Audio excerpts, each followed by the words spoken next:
Welcome, friends. This is JCT TV. This is Bible Study for the 21st century.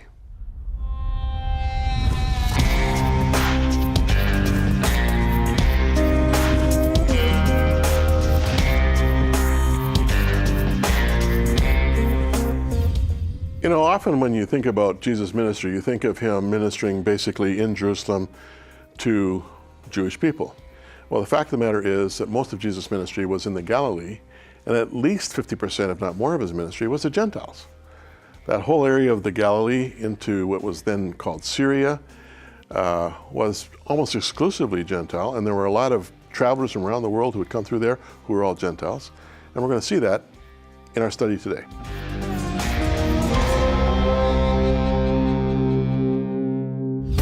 Very few African mothers ever see a doctor or midwife, yet each mother knows how fragile her child's life is. You see, 26,000 children under the age of 5 will die today because they don't have access to medical care.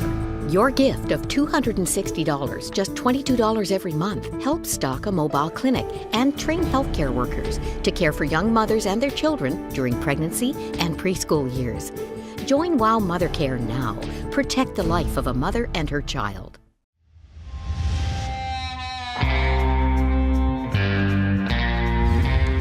I'm delighted to have Charles Price with me now. Charles is very well known to a lot of you. I don't want to flatter you, Charles, but I think you're probably the best known preacher in Canada today because of the Living Truth TV show out of People's Church. Welcome. Thank you. Good to have you. Always Looking well. Good to spend time with you. For a guy who's in China one day and Auckland, New Zealand the next. We'll talk all about that kind of stuff. It's been how many years since you retired from People's Church? I finished there in July 2016. Right. So I'm in my second year of being away from the church. We still have a relationship with the People's Church. They call me Minister at Large. Oh, excellent. Which does that mean you're a large exactly, minister? Exactly. It can mean a lot of things. There are no strings attached with that. It's just an identity. And I speak occasionally at the People's Church.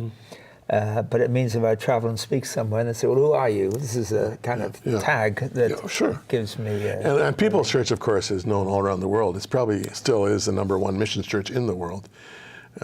While you were there, the missions vision just kept growing and growing. I know this because I was involved as one of the missionary agencies that you supported. 15 years there. Do you miss it?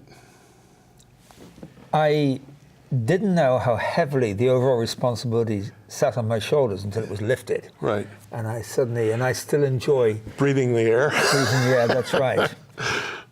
I felt it was the right length of time, and it was important to make way for a younger generation of leadership, and the church is going extremely well.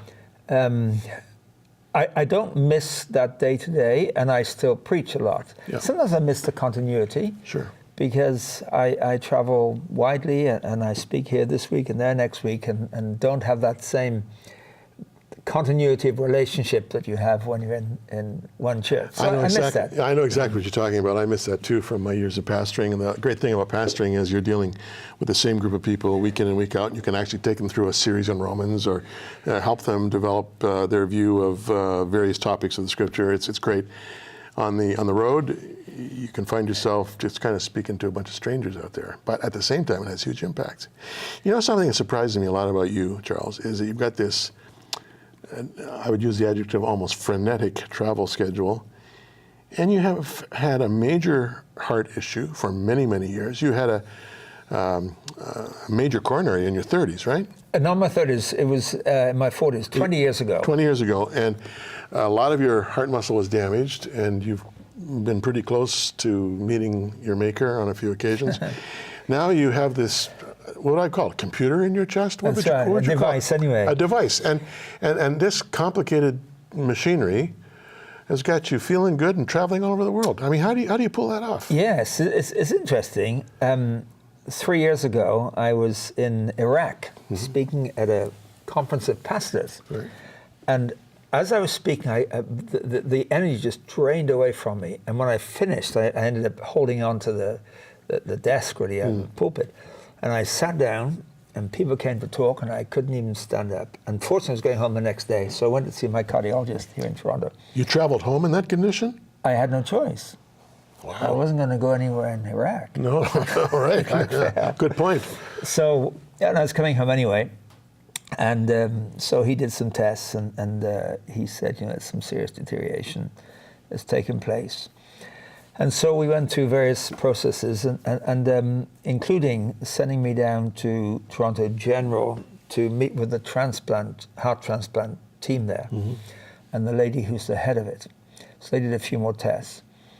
And she said, if we transplant your heart now, we'll probably reduce your life expectancy. Really? I said, well, that's not the point, is it? No, that's not the plan. She said, but there's a new device that was fairly new then, just 3 years ago, and we want to recommend you have that. And it controls every moving part of the heart electronically. Wow.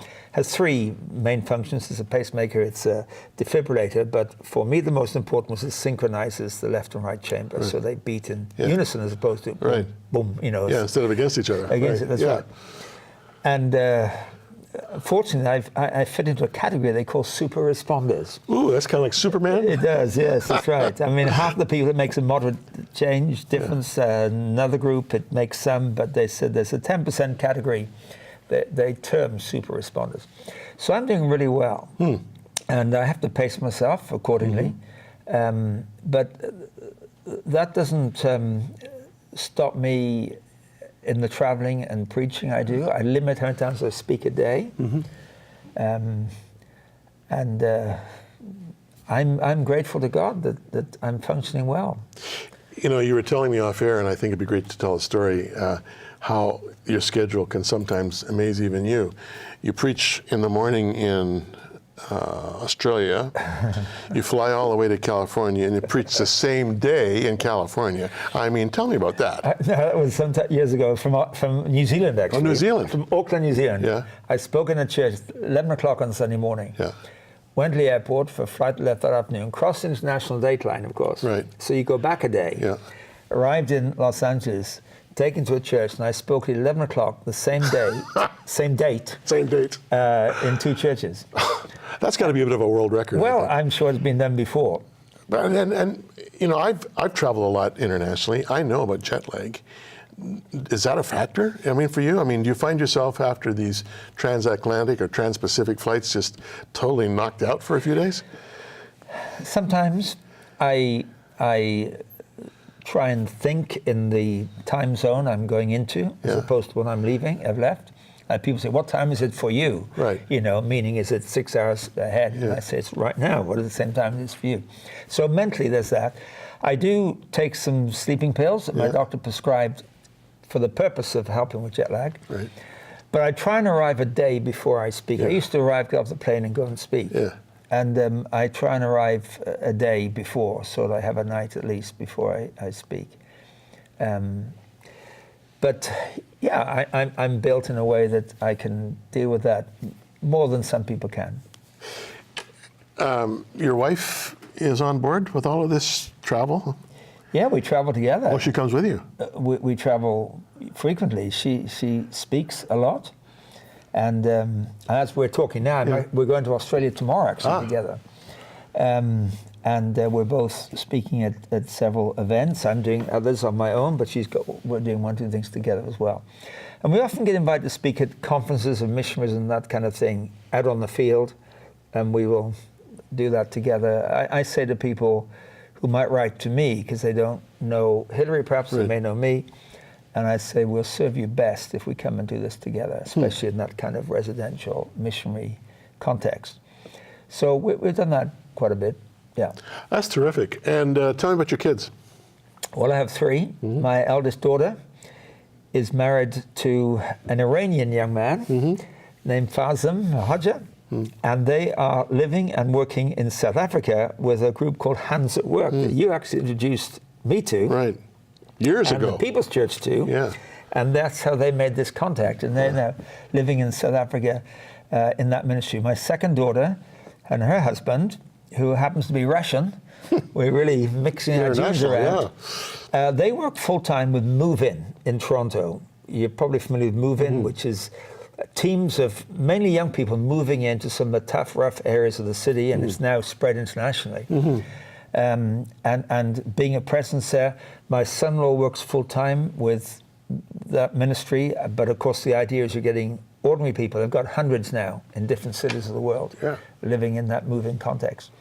And then my son, he's a pilot. He's flying for the United Nations right now in Mali in West Africa. Really? I just talked to him this morning. He's sitting there by the swimming pool in the place where he's living. So he flies into Timbuktu most weeks. Did you know Timbuktu is a real place? Yeah, absolutely. And so he goes to Timbuktu every week, just about. You know, our friend Brian Stiller has just released a book called From Jerusalem to Timbuktu. Oh, I mean, it's a real place. Absolutely. In fact, you're my guest all this month, and then in the month of July, Brian's going to be my guest for that month, and we'll be talking about his book, From Jerusalem to Timbuktu. Is he flying a single-engine plane? He's flying a twin-engine Dash 8. Oh, a Dash 8? Yes. Which is made by a Canadian company, It is. It's a Bombardier. Bombardier, yeah. And not only that, the designer was a member of the People's Church. Really? Now in heaven. No. But they were, that's right, which is just sheer coincidence. Yeah. Yes, so he's mainly flying troop movements, VIPs. He's had a few generals and prime ministers from different countries he's had to fly around. And they also fly humanitarian aid when and where it's needed, which he hasn't actually done yet in Mali, but that's one of the things. Now, is he married? No, he's single. No, he's living he's 26. Okay. And he's living the single life to the full. He said to me this morning, I'm going to stay here for 5 years. Not in Mali, but with the UN contract that they're doing, yes.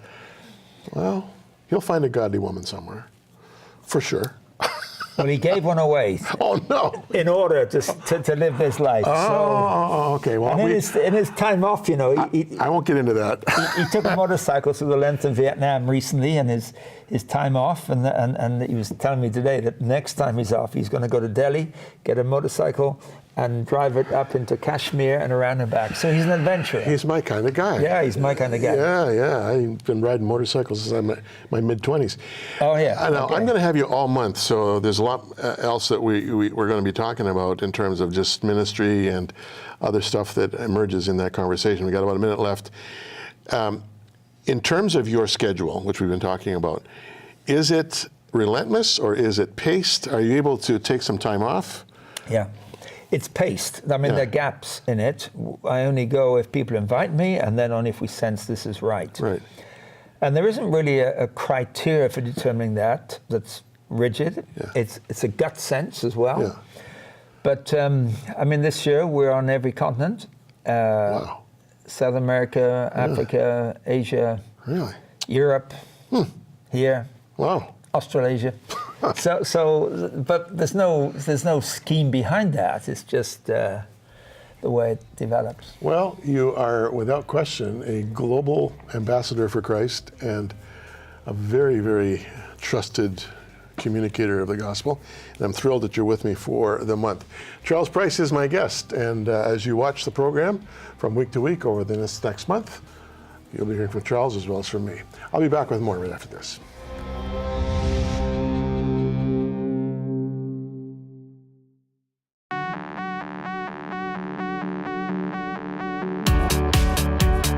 The work of the Word of God is stunningly remarkable.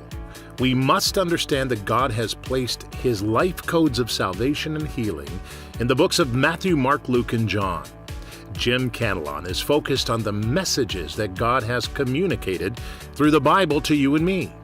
Today, it's more important for us now that we learn what God is saying to us. God has placed us here now to be examples and to share the good news of His work with the world today.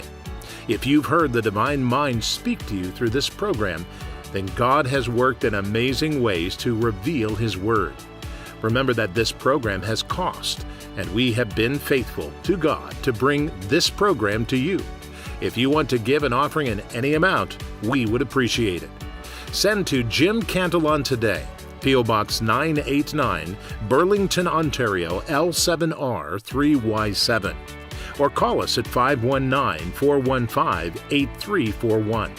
Or simply visit jimcantelontoday.com.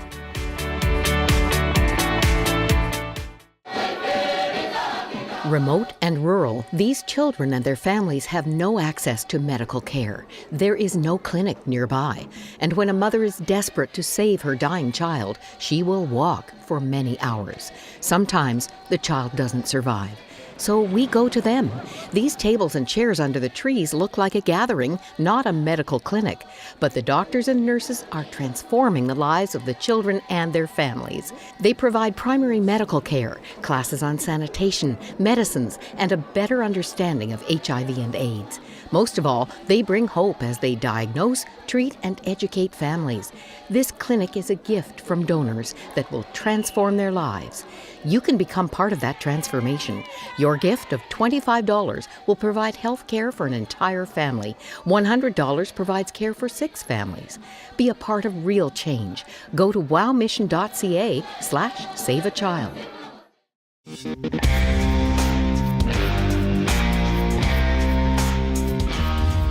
Okay, let's pick it up here in Matthew 15, verse 21. Jesus went out from there being somewhere in the upper Galilee, or in the lower Galilee, departed to the region of Tyre and Sidon, and behold, a woman of Canaan came from that region, cried out to him, saying, "Have mercy on me, O Lord, Son of David, my daughter is severely demon-possessed."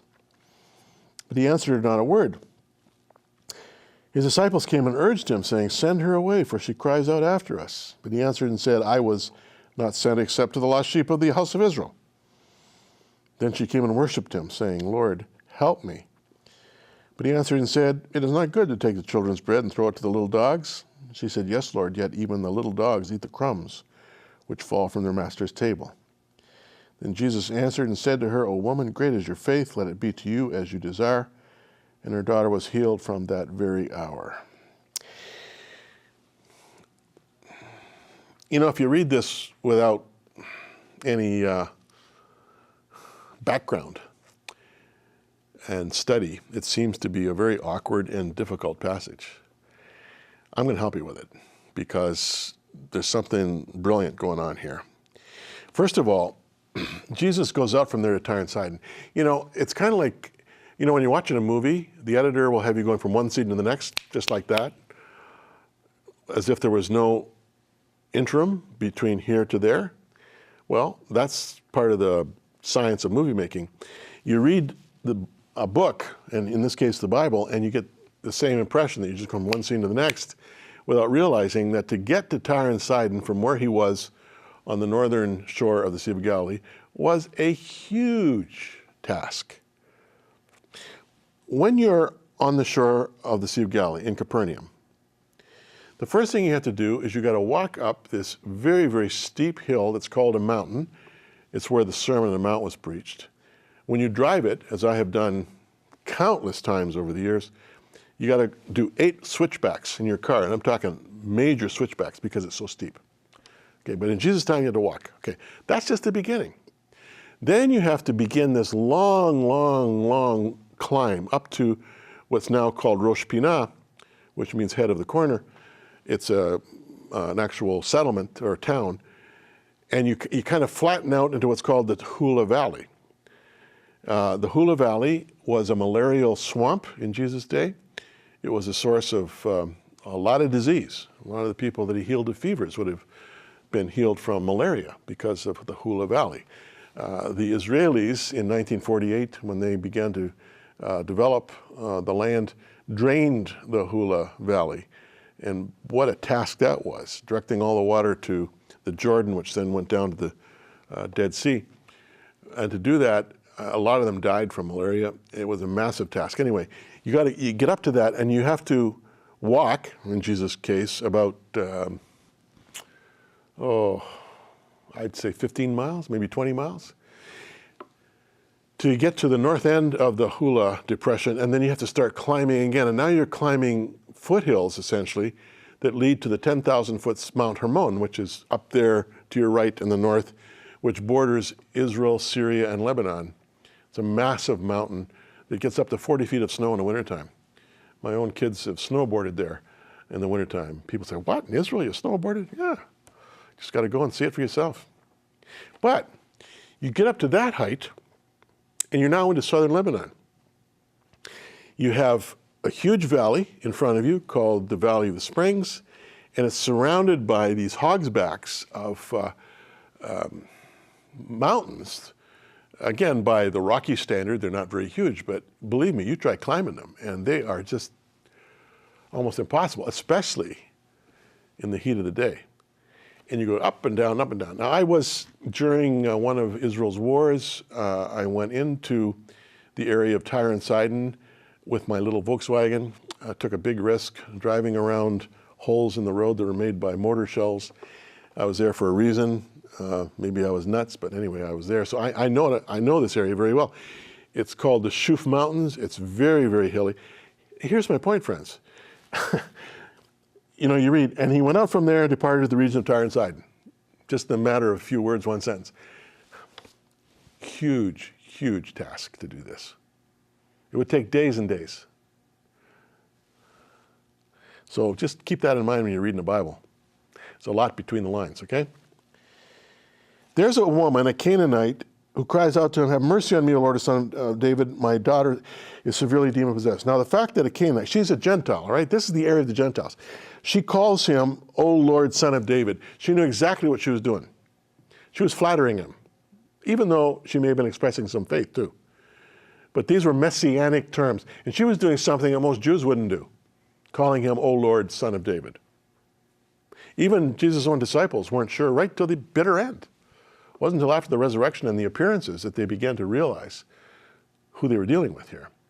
Nevertheless, she calls out to him, and he says to her, the disciples won't send her away, of course. He says to her, "I was not sent except to the lost sheep of the house of Israel." Why is he saying that?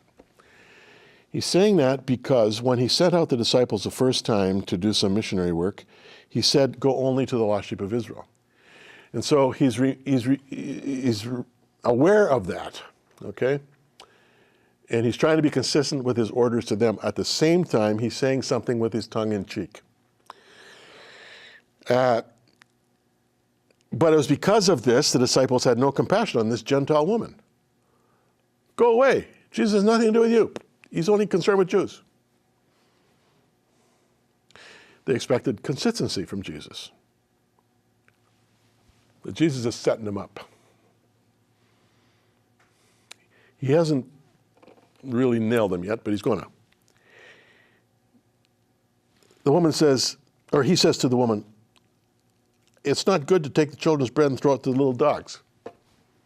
This is another in-your-face statement, and he was basically reflecting the racial bias of his disciples. Gentiles were dogs. Gentiles were pigs. Gentiles were the unclean, the unwashed, going to hell for sure. And so what he's doing is he's expressing a common racial prejudice and aphorism that was common among the Jewish people of the time. She says, "Yes, Lord, even the little dogs eat the crumbs which fall from the master's table." You see, she was expecting cultural rejection. And she wasn't surprised to hear this from Jesus. And in a sense, Jesus was testing her by making these off-putting statements. He wanted to see just how strong was her faith. How persistent would she be? And she makes this very clever comment, "Yes, even the little dogs eat the crumbs that fall from their master's table." First of all, she's humbling herself by saying, "I'm a little dog, not a big dog." Jesus says he expected what the disciples expected him to hear. But he did this, Jesus did this to challenge both the Jew and the Gentile. He's challenging his disciples, he's challenging the woman. He's cutting through cultural and racial baggage. In stating it, he is disclaiming it. Basically, he's saying, I have a larger mission. I heal both Jew and Gentile, and sweetheart, I'm healing you. Go. Your daughter's going to be fine. Indeed, as Romans 4:17 tells us, Jesus heals the world. He's not willing that any should perish, but that all should come to repentance. He's come for you and he's come for me. There's no racial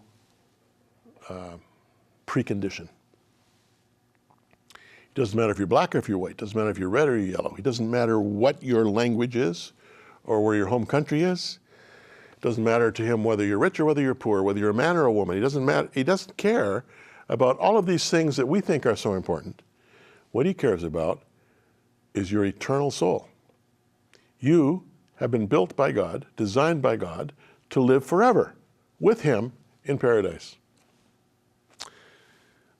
Jesus is far more than a moral teacher, far more than a philosopher, far more than a rabbi.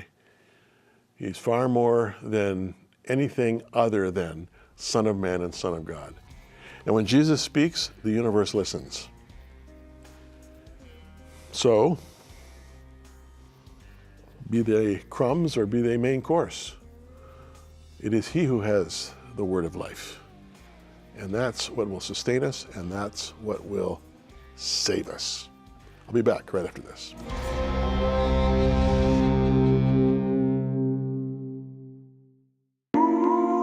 Cantelon's Casual Commentary Volume 2 is here. The focus of this book is Matthew chapters 5 through 7, the Sermon on the Mount, called the greatest sermon of all time. Gain background and insight into the Beatitudes, being salt and light, how to love your enemies, and the Lord's Prayer. We'd like you to have your copy of Cantelon's Casual Commentary Volume 2. If you're already a monthly partner, it will be sent out to you automatically in the next few weeks. If you would like to order Volume 2, you can do so by sending a gift in any amount.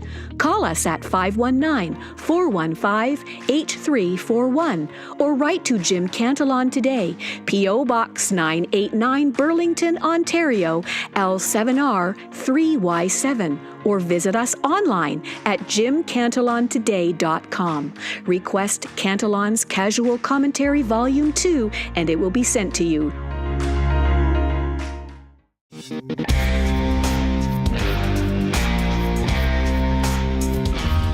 You know, friends, I really appreciate the fact that you watch, and a lot of you watch faithfully. I mean, what's the point of having a television program if you don't have an audience? Well, you're it, and it's growing, and I really, really am happy about that. I have prepared for you, and I'm preparing as I speak, commentary on the book of Matthew. Stuff I can't cover in the short term that I have on television. It's called Cantelon's Casual Commentary. I've got 2 volumes now with many more to come. And when you want to, just write, ask, phone. We'll get it to you.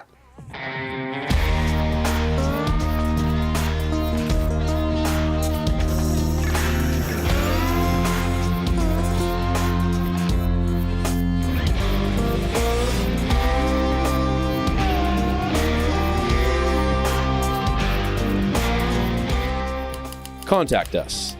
Jim Cantelon Today, P.O. Box 989, Burlington, Ontario, L7R 3Y7. If you're sending a check, make it payable to Jim Cantelon Today. Or visit us online at jimcantelontoday.com and click Support.